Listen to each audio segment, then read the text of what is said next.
주요 이슈들 마켓 리더에게 들어봅니다. 미중경제연구소 조용찬 소장 모셨습니다. 어서 오세요. 예, 안녕하십니까. 반갑습니다. 저희가 오늘 함께 나눌 이야기는 무엇인지 바로 화면으로 만나보시죠. 새 판 짜는 세계 경제. 새 판을 짜는 G2, 미국과 중국에 대해서 저희가 경제 점검을 한번 해보도록 하겠습니다. 지난주에는 미국의 4분기 GDP와 12월 개인 소비 지출이 발표됐는데요.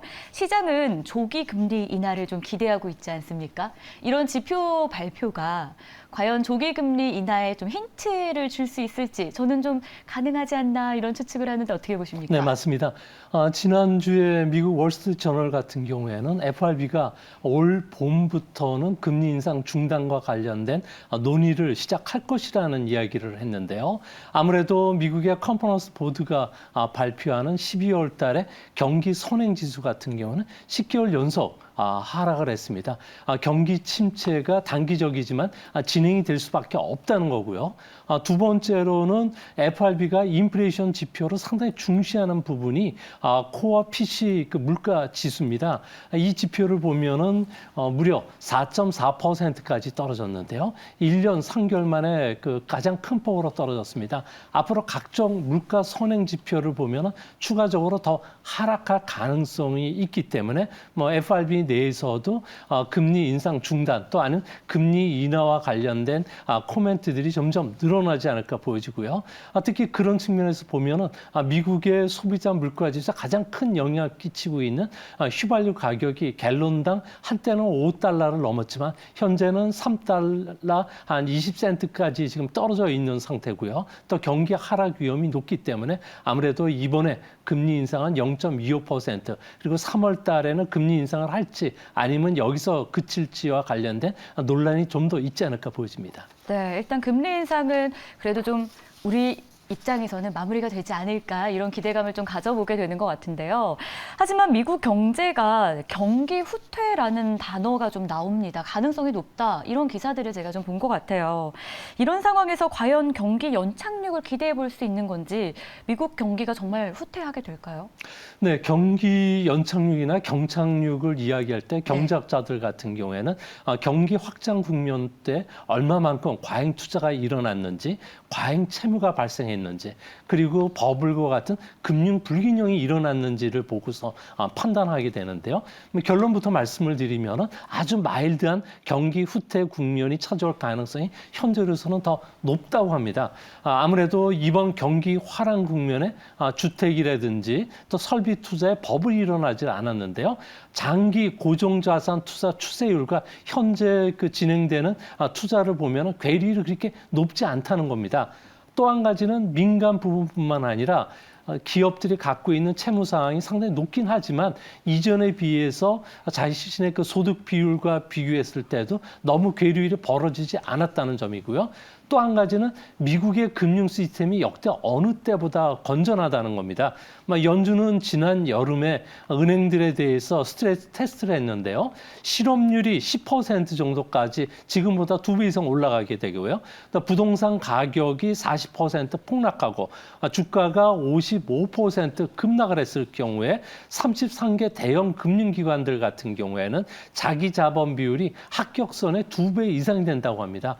이 때문에 작년 그리고 재작년에 이어서 2년 연속 미국 금융기관들의 부도가 제로까지 떨어졌던 그 점도 여기서 보여지는데요. 이 때문에 이제 앞으로 미국 같은 경우에는 경기 연착륙이 진행되면서 금리 인하와 관련된 신호음이 들릴 때마다 미국 증시는 강한 반등이 일어날 가능성이 높지 않나 이렇게 보여집니다. 네, 앞서 말씀하신 대로라면 미국은 현재 지나친 거품은 없다. 이렇게 좀 볼 수 있을 것 같고요.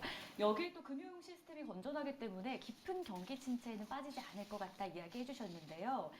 하지만 미국의 인플레이션이 꾸준히 둔화되고 있는 지표를 우리가 볼 수 있어서 연준도 금리 인상을 좀 중단하지 않을까 이런 생각이 들어요. 그것도 어떻게 보시는지 궁금합니다. 네, FRB 안에서도 아무래도 비둘기파가 그리고 또 중도파들이 상당히 늘어나다 보니까 미국 안에서도 현재 금리 인상을 중단해야 된다는 정보 발신이 지금 계속 나오고 있는데요. 아무래도 이번 FOMC부터 이 문제가 좀 논의될 가능성이 높다고 합니다. 뭐 공격적인 금리 인상을 통해서 지난 7차례 425bp 정도 금리를 인상을 시켰는데요. 이 때문에 실제 FF 금리 같은 경우에 플러스로 전환이 됐습니다. 플러스로 전환이 됐다는 것은 기업들 입장에서는 설비 투자라든지 생산 수주를 줄일 수밖에 없고 이는 고용 해고가 일어나기 때문에 물가가 안정된 상황 속에서는 연준의 목표인 고용 극대화를 위해서 정책 방향을 돌려야 된다는 그 신호이기도 합니다. 또한 앞으로 3월 달부터 코어 CPI 같은 경우에는 3%대까지 떨어질 것으로 보여지는데요. 이 때문에 FRB 내에서도 아무래도 그 정책 전환이 곧 일어날 것이라는 신호음이 계속 들리면서 신용시장에서는 아무래도 투자 부적격과 관련된 투자들, 특히 그 레버리지론이 크게 지금 증가를 하고 있다고 합니다. 이 때문에 현재 하이힐드 채권의 스프레이드도 상당히 축소가 되고 있는데요. 이는 앞으로 위험 자산과 관련된 투자를 늘리라는 신호이기 때문에 뭐 채권뿐만 아니라 증권, 신흥국 증시의 투자들이 계속 늘어나는 그 원동력이 될 것으로 보여집니다. 이 때문에 올해 들어서 외국인들 같은 경우는 우리 시장에 6조 원 이상 순매수를 했고요. 중국 증시 같은 경우에도 상당히 위태롭지만 무려 22조 원을 순매수할 정도로 신흥국 시장 같은 경우에는 앞으로 투자 주요 대상이 될 가능성이 크지 않나 보여집니다. 네, 연준의 금리 인하 전망은 사실 시장의 호재가 될 수밖에 없습니다. 하지만 동전의 양면처럼 이 중국의 리오프닝 하면은 호재처럼 보이는 재료도 있어요. 하지만 인플레이션 부분에서는 이 리오프닝이 또 악재가 되지 않을까 싶은데 이 부분은 어떻게 전망하십니까? 네, 맞습니다. 중국 같은 경우는 2001년도에 WTO에 가입을 네. 했는데요. 이 때문에 세계 공장 역할을 수행을 하면서 세계적인 디플레이션을 수출을 해왔습니다. 하지만 이제 중국이 다시 물가가 상승 압력이 경제 정상화 때문에 올라가고 있는데요. 작년도만 하더라도 중국의 물가는 2%, 코어 CPI 같은 경우는 0.9% 정도가 됐습니다. 상당히 안정되지만 이는 중국 정부의 강력한 행정 지도가 있었기 때문에 가능했던 건데요. 작년만 하더라도 생산자 물가 지수의 조달 가격을 보면 연간 6% 올랐습니다. 하지만 출하 가격은 4%밖에 안 됐는데요. 이제 정책 총동원령을 내려서 경기를 부양하고 있기 때문에 앞으로 중국 안에서는 생산자 물가, 소비자 물가 지수 순으로 물가 상승 압력이 높아질 것으로 보여집니다. 하지만 중국의 물가 상승이 미국의 물가 압력으로 작용하지는 않을 것으로 보여지는데요. 이는 트럼프 대통령 때 무역법 301조에 의해서 중국의 549개 수입 품목에 대해 2,500억 달러 가량 되는 품목에 대해서 수입 관세를 올렸기 때문에 이 부분들을 연장하거나 추가적으로 그 면세 조치를 해준다면 미국의 물가 상승 압력은 그렇게 높지는 않을 것으로 보여집니다. 다만 미국처럼 완충 역할을 해줄 수 있는 관세가 없는 우리 입장에서는 아무래도 중국 수입 의존도가 높은 우리나라 기업들에게는 아무래도 올해는 채선성 악화로 다가올 가능성이 있지 않나 보여집니다. 네, 이번에는 저희가 G2에 새로운 이슈가 있어서 또 한번 다뤄보도록 하겠습니다. 미국이 지난해 10월이었죠. 중국에 대한 반도체 장비 수출을 좀 규제한다고 했습니다. 그런데 일본하고 네덜란드가 여기에 또 동참을 했어요. 거기에 또 규제도 조금 더 강화되는 모습이었고요. 과연 중국 정부는 어떤 입장을 보이게 될지 좀 이 부분도 주목이 되지 않을까 싶어요. 네, 중국이 반도체를 생산하기 위해서는 어프렐 멀티리얼스, 램 리서치, KLA와 같은 미국산 장비도 필요하지만 극자외선 노광 장비인 EUV를 생산하는 네덜란드 장비가 필요합니다. 이 부분이 지금 수입이 막히게 됐고요.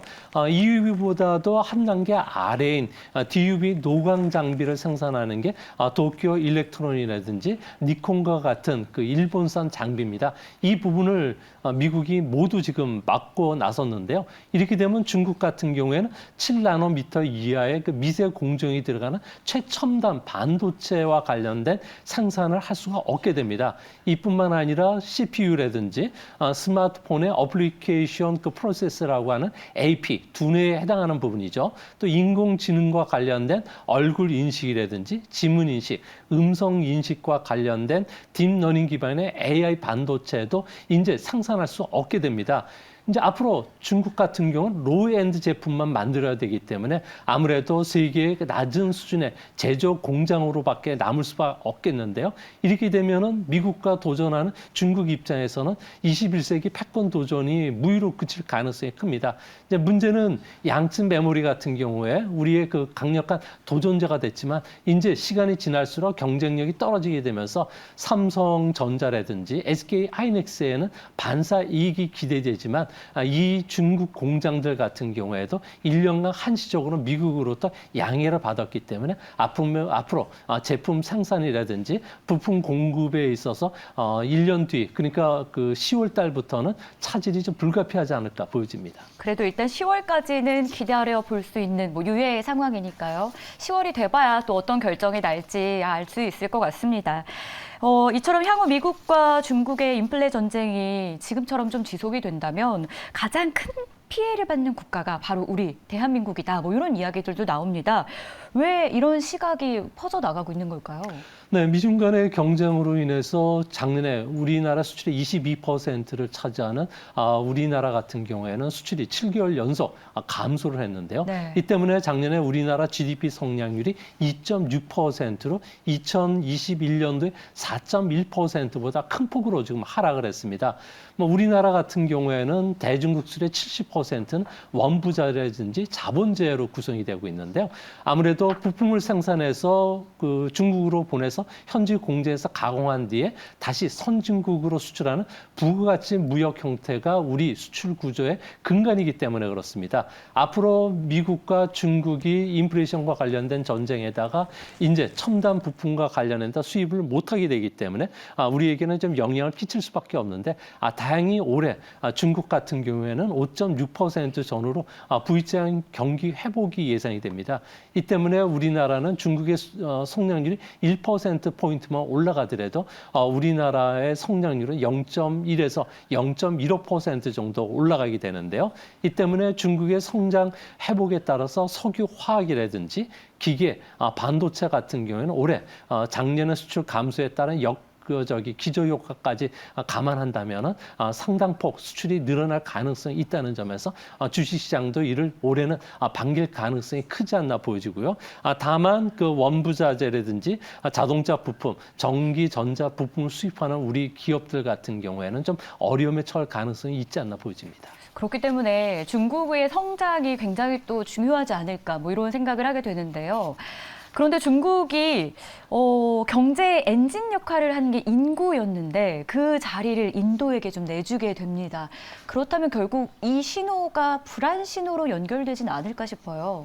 네, 당장은 불안 신호로 연결되기보다는요. 네. 성장 잠재력이 빠른 속도로 떨어질 가능성이 있습니다. 작년에 중국 같은 경우에는 85만 명의 인구가 감소를 하면서 인구 대국 자리를 인도에게 줬는데요. 가장 중요한 것은 중국의 출산 인구가 앞으로 계속 급속도로 떨어질 수밖에 없다는 겁니다. 현재 출산율은 0.67%까지 떨어지고 있는데요. 인도 같은 경우에는 30세 이하 인구가 절반 정도 차지하고 있고요. 생산 가능 인구를 계속 증가를 하고 있습니다. 하지만 중국 같은 경우는 고령화 사회가 너무 빠르게 진행이 되고 있는 상황인데요. 이제 앞으로 중국은 지난 20년간 임금 보너스 효과로 인해서 저축률도 올라가고 임금 상승이 좀 더디게 올라가면서 세계 공장 역할을 해왔지만 이런 임금 보너스 효과에 그 역회전이 걸리면서 앞으로 중국 정부 같은 경우는 사회 보장 비용도 더 늘어날 수밖에 없고요. 또 인구 또 감소에 따른 인건비 상승으로 중국 경제는 점점 위축될 가능성이 크지 않나 보여집니다. 네, 그렇다면 중국에 대한 전망도 궁금합니다. 춘절 이후에 보복 소비가 일어난다면 올해의 성장률은 어떻게 전망이 되는지 어떤 예상하십니까? 네, 중국 같은 경우는 80%가 코로나에 자연 면역이 됐다고 합니다. 네. 이 때문에 2월 그 춘절 연휴에서 돌아오는 중국인들로 인해서 지하철이 지금 다시 만원 상태로 돌아갔고요. 교통량도 다시 증가를 하고 있습니다. 이로 인해서 상반기에 중국 경제 성장률은 4% 정도 되고요. 또한 그 지난 3년간 소비 자숙 분위기가 있었는데 이제 중국 정부가 대출도 좀 확대해 주면서 하반기에는 한 6%, 1년 전체적으로 보면은 5.6% 성장을 할 것으로 예상된다는 점에서 중국 정부가 규제를 푸는 부동산이라든지 그리고 각종 투자와 관련된 인프라 투자와 관련된 산업을 중심으로 중국 경제는 회복이 되겠지만 여전히 중국과 관련된 신규 수요라든지 새로운 성장 엔진을 찾는 작업이 더뎌진다는 점에서 내년도에는 중국 경제가 다시 좀 침체될 가능성이 크다는 점에서 중국과 관련해서는 아무래도 경제 전망을 좀 밝게 보지만 단기적으로 끊어서 봐야 되지 않을까 생각이 됩니다. 큰 그림에서는 밝게 보신다는 말씀이신 거세요. 네. 하지만 단기적으로 좀 끊어볼 필요 있다. 뭐 이렇게 정리해 주셨는데요. 그렇다면 중국의 주택 경기는 어떨지 이 부분도 좀 주요 이슈잖아요. 이 부분 어떻게 예상하십니까? 네, 중국 같은 경우에는 현재 주택 자극 정책을 쓰면서 공급량도 같이 늘려주고 있는데요. 중국 정부 입장에서는 부동산 시장을 자극하기 위해서 무려 1조 위엔이라는 자금을 부동산 개발 업체에게 대출을 해주고 있습니다. 이뿐만 아니라 중장기적으로 그 부동산과 관련된 그 공사가 지연이 되는 것을 막기 위해서 정부 보증 제도를 쓰고 있고요.